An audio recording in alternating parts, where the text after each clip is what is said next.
Et c'est élémentaire avec vous, Noémie Roche. Bonjour Noémie. Bonjour. C'est un bien très précieux pour l'humanité qui part en fumée. On assiste bien impuissant à la destruction de nos forêts vierges tropicales. Le rythme s'accélère. 6 700 000 hectares de forêts disparus l'an dernier.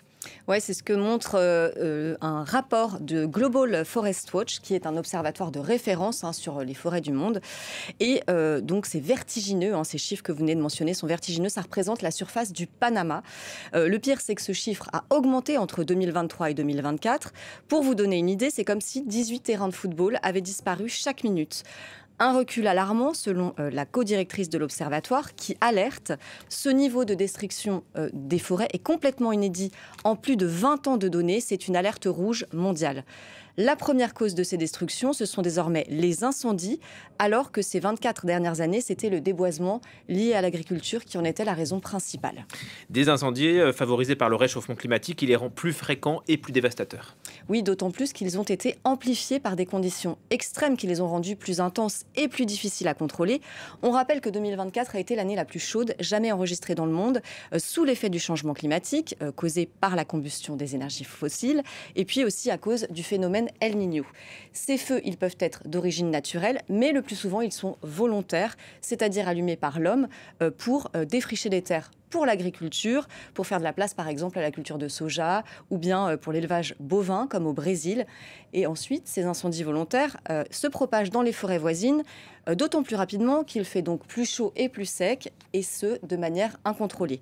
Si on reprend l'exemple du Brésil, qui possède le plus de forêts tropicales primaires au monde, le pays a perdu 2 800 000 hectares de forêt l'an dernier, dont 2 tiers à cause de ces incendies.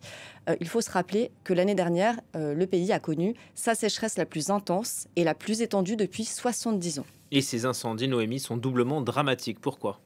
Alors non seulement ils détruisent la forêt tropicale, essentielle aux moyens de subsistance, essentielle aussi pour le stockage du carbone, pour l'approvisionnement en eau et pour la biodiversité, et puis ces feux contribuent encore plus à réchauffer la planète parce que quand ils meurent, les arbres qui sont des puits de carbone rejettent dans l'atmosphère tout le gaz qu'ils avaient emmagasiné pendant leur vie, sans compter le CO2 stocké dans le sol et les racines des forêts, également brûlés par les feux et qui est là encore relargué dans l'atmosphère.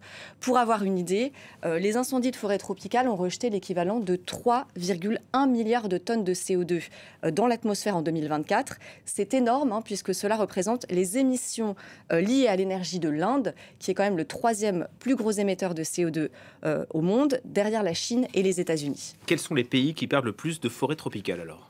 Alors après, les 10 pays principaux sont les mêmes qu'en 2023, mais pas dans le même ordre, puisqu'après le Brésil, toujours en tête, malgré les mesures de protection du président Lula, c'est la Bolivie qui se hisse en 2e place. Là-bas, la taille des surfaces détruites a triplé l'an dernier, là encore sous l'effet d'incendies géants, souvent volontaires, encore une fois pour faire de la place à l'élevage bovin.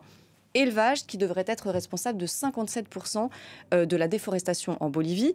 En 3e place, la République démocratique du Congo, où la déforestation continue de faire des ravages, à cause notamment de l'exploitation du bois pour la production de charbon de bois, qui est la principale source d'énergie locale, et à cause aussi du défrichage pour l'agriculture des petits exploitants.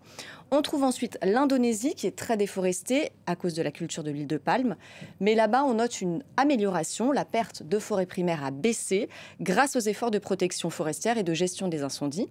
Alors c'est encourageant, mais selon Global Forest Watch, il va néanmoins falloir aller beaucoup plus loin pour protéger les forêts du monde, parce que force est de constater que le monde n'est pas sur la bonne trajectoire pour tenir les engagements qui avaient été pris à la COP26 de Glasgow en 2021. Tiens, j'ai déjà entendu ça. Oui, 140 États, on le rappelle, s'étaient engagés à stopper la déforestation d'ici 2030.